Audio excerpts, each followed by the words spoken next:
නන්දරාපු පිටිසරයේ කුඹුරු කුටා දුප්පත් ලෙස දවස ගත කළා. පුංචිරාල කඩුණාට නුංචි හාමුදුරුවෝ ටිකක් තැඹිල ගෙඩිය මුදුන් එකක් වැහැවුවා වගේ. එක දවසක් පුංචිරාල කන්න ගත්ත වණ්ඩුව අපේ පැත්තකින් තබා. සෑමදාම මම කුඹුරට යන්නේ මොකද හිත උදේට මුපල යන්නම් කියාමිනේ. මෙන්න අපේ නාකි පැංගිලා එක පුටකට එන්න වගේ හොඳයි කියා නොන්චි සැරසුණා. පුංචිරාල නටුවේ තිබුණු බීටිකෙන් අවුවට දමාලා ඇටබගහේ වැස්සි ගඳ පහුවදා උදේ.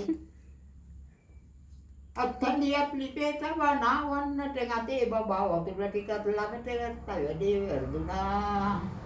ඊළ ගෙදර කුකුළු දෙන්න බීපෙදුරට කැඩිත් පැන්න ළමයා තබා පුංචිරාල කුකුළු පැන්නුවා. වැඩකලම වදපු මුලේ ගෙදර තමයි අද දබරේ මේකට මගේ සකබබරේ පුරුදුකාරිමයි.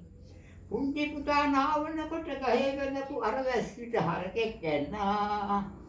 හරකබල වන්නත් බෑ පුංචි පුතා නාවන්න. මොනකොට ගහේ වෙනපු අර වැස්සිට හරකෙක් ඇන්නා.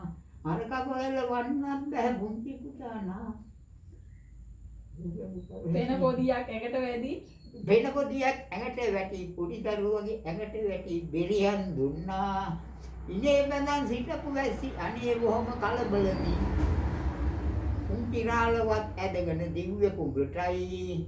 නොන්චියාමි දැකපු සැටේ පුංචිරාලගේ ඉඟටිය වටේ තිබුණු ඉඟටිය. ඉතින් අමුඩකට එළියා කලබනේ.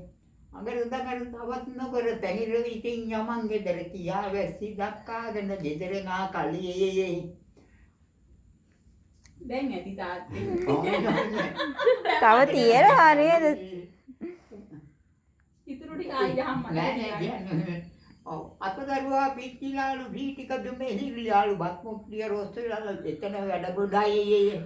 දුර්වලකම් ඇති අවුරුදු 60 ගානකට වැඩි දෙයක් ඔය